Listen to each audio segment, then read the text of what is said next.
Hello everybody, welcome back to the Unversed podcast. Danny here, and today we're going to be talking about Lucifer and the Biscuit Hammer.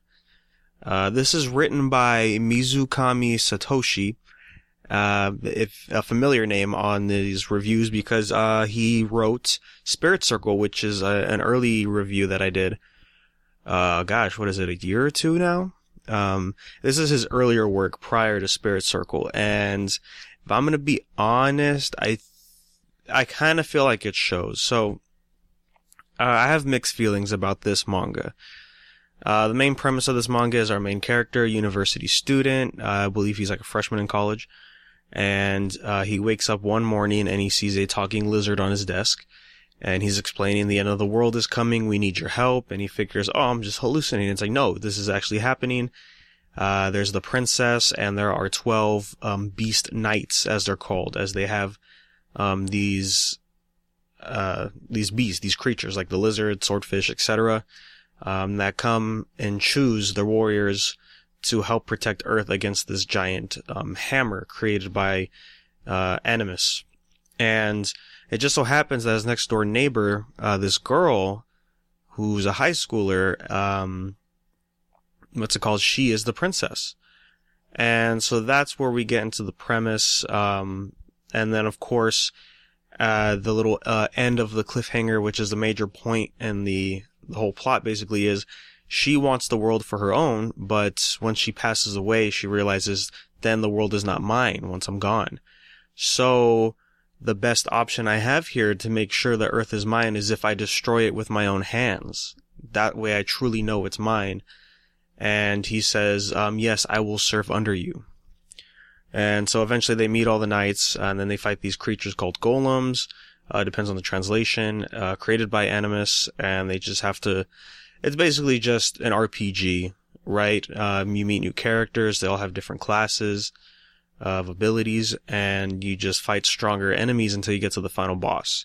Is the main premise of this manga, and already right there I have a problem with it, essentially. To put in before we get into it, there's two other mangas that are similar to this in a sense, right? So, there's Madoka Box from Shonen Jump, and then there is, Blazer Drive, which is, an older manga. I think it's just Blaze Drive. Let me double check. I'm pretty sure it's Blazer Drive. And these mangas are different, in a sense of, at the end of Blazer Drive, like, Blazer Drive, just this, we're gonna get full circle here real quick, but Blazer Drive is a good manga, I thought. It was an interesting world with interesting abilities, mechanics of how these powers work, and then when you get to the end, you realize, this guy was in a coma the whole time, and this world isn't real. None of these characters are real. They may be based off of people, but they're not real. Oh, okay. And then there's Madoka Box, where it's high school setting, right? And then you just have these people with these amazing abilities, these crazy clashes, and then when we get to the end at the epilogue, it's like, oh, hey, can you believe we made all that up? Oh, okay. That's what I was expecting for Lucifer and the Biscuit Hammer. I was expecting, okay, so we are, like, there was nothing that felt like there was anything at stake. Like, it didn't feel real, right? It wasn't believable enough for me to perceive, like, oh yeah, these people are actually using these powers, these people are actually dying. I just didn't feel any of that reading this manga. Now, at the end of the manga, it's pretty clear, like, no, yeah, this actually happened. There was no epilogue or anything saying, like, man, can you believe we made that up when we were kids? You know, like, these people all in the same neighborhood were just playing this game or whatever. Nothing like that happens here. And, I don't know how I feel about it. His newer work, which is Spirit Circle, he made that like a couple years ago.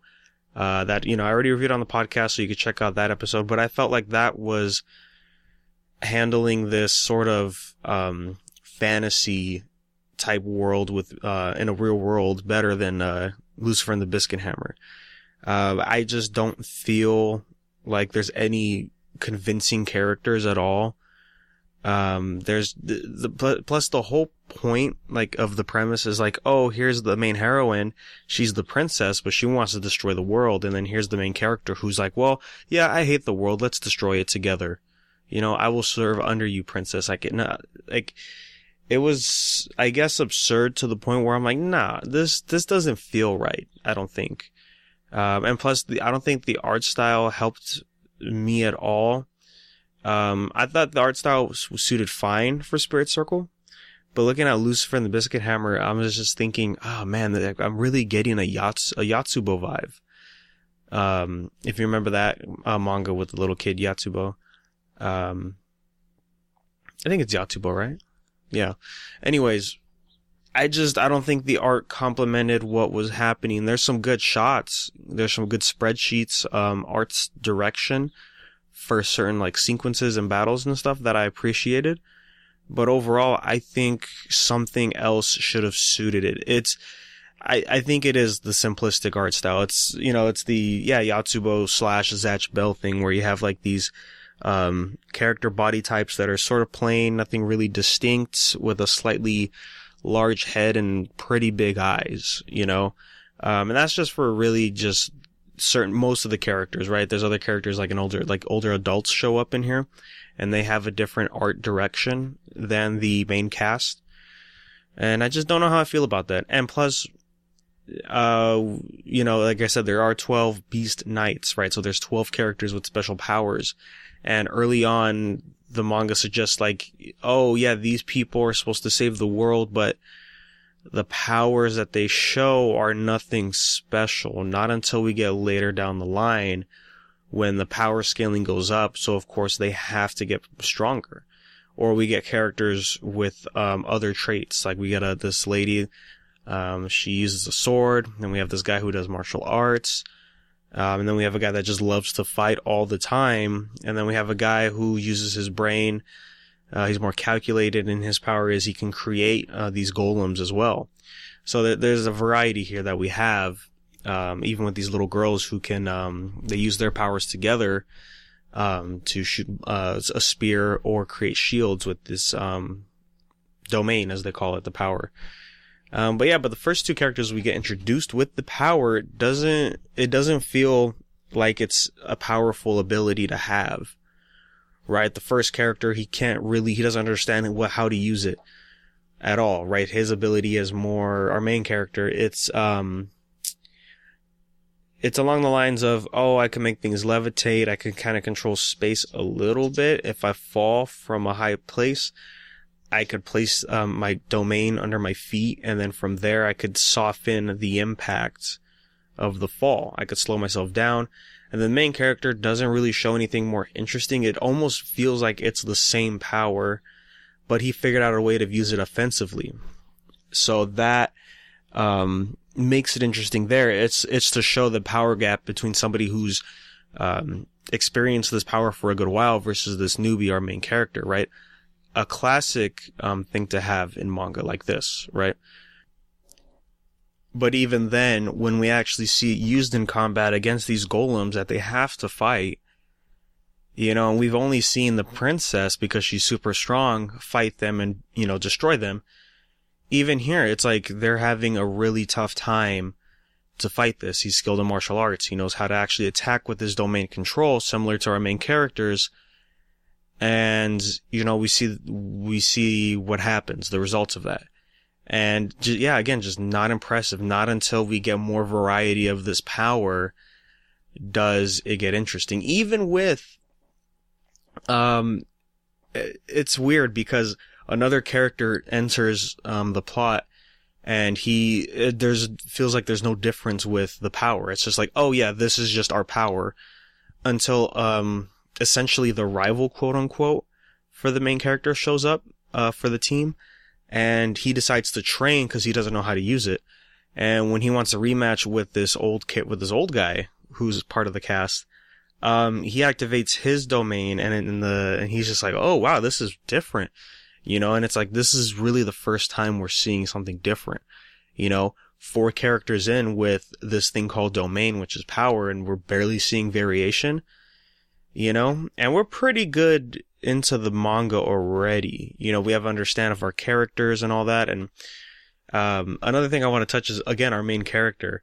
Another reason why I thought this manga wasn't real was because, you know, he was training, trying to get stronger, and like these imaginary chains would pop up. And it's like, I'm like thinking like, what's going on? He's like, oh, these are my, oh man, like he's getting flashbacks from what his grandfather used to do to him, when they had to take care of him when he was a child, right? And then plus there's these dream sequences where he's talking to the princess, but she has like a different attitude, this and that. So like there's all this stuff happening all over the place. And in the back of my mind, I just can't help thinking, I'm like, yeah, I feel like this is just Chunibyo effect, right? 8th grade syndrome where, oh yeah, I know, like, oh, I have to wear these bandages every day to school or my power gets unleashed. You know, that kind of thing. That's what I felt like the whole time in this manga until, I guess the end, right? Because at the end, I was like, I just want to believe, you know, like they're just going to pull it right at the last second where it's going to be like, oh yeah, no, we were just, you know, this kid was sick and we wanted to play along with her, you know, because the princess, she had an illness before she got her strong abilities. So it could have very easily just been that, like, oh, she was at the hospital and, you know, she's dying, not much left to live.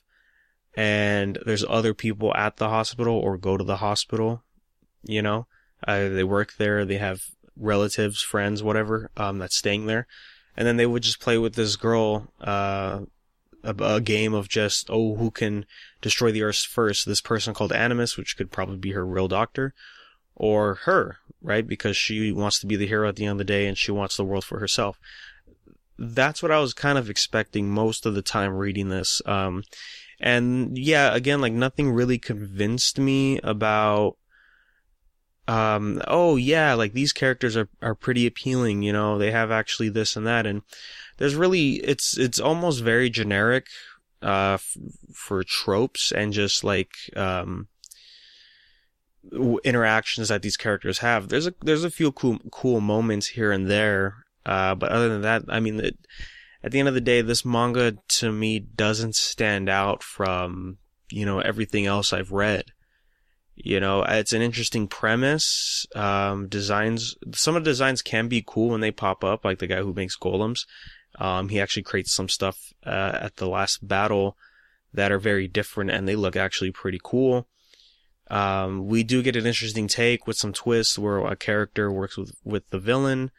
And then we see that perspective and all that. But again, like, yeah, there's really nothing that's grasping me for this. You know, even our main character, I do like the progression for him. You know, I thought as the manga went along, I think it went on a course of a year. And we see his growth and how he changes as a person, I thought was great. You know, I liked him for sure at the end of the manga versus in the beginning. I wasn't a big fan. I was like, oh, he's whatever, you know, he's an unlikable main character. It happens. But at the end, I felt like, oh yeah, he's actually pretty decent. Especially with a little, like a couple twists here and there that pop up in the plot. And then the rest of the cast, it's kind of just generic stuff here and there. There are some interesting ideas that pop up. And then we do get flashbacks for characters. And then we get one big flashback that's essentially like the main plot. So at the end of the day, I think Lucifer and the Biscuit Hammer, it's all right. You know, I felt like I just, you know, I should finish it. I was already like, I think a third or halfway in when I was like, yeah, I'm really not feeling this manga. But I figured, well, let's just see how it ends. You know, I mean, if I could read Tenjo Tenge, right? That piece of shit, you know, pardon the language, but man, that right there. That's the worst thing I've ever read. This isn't near that. So, I just think, yeah, if it had a different art style, or like even so, like you can keep the art style, but have certain more distinctions with characters, because like pretty much every female character had the same face, just a different hairstyle, different body size, you know, because the only variations really were the guys. There's two guys. well, okay, there's like three guys, young, one's a kid, two of them are like university students, one's an adult. Well, not the one that's an adult, but yeah, so these three guys, they have, same face-ish, the rowdy rival, quote unquote, character. He does have some distinctions to himself. And then there is, the adults, and all the adults look different, either body size, age, or what have you. They look different, so that's good on them for doing that. But yeah, sadly, it's only the guys. Like the ladies, they all have like the same eyes, same mouth, same facial structure. And the only difference is their age and hairstyle. So there's that. And other than that, I mean, that's pretty much it, I do think, I did get recommended to this by Miguel, and I can see the appeal, but I don't know, I think I read this too late. I've read too much stuff that came out before it, that I thought are way better, especially with Spirit Circle, this same mangaka's work that he does later down the line, that I think he did learn some stuff from doing Lucifer and, added it to Spirit Circle, and that's why I think that's better. But yeah, other than that, I mean, yeah, go check it out. I honestly, like, if you like the main cast, at least get until like a crucial point. There's a crucial point in the manga fairly early-ish on, like I say, quarter of the way through, where something happens with the characters, and then our main character has this emotional shock that happens to him, and that sort of changes the course of how he carries himself as a person and what his role is in this mission to save the world.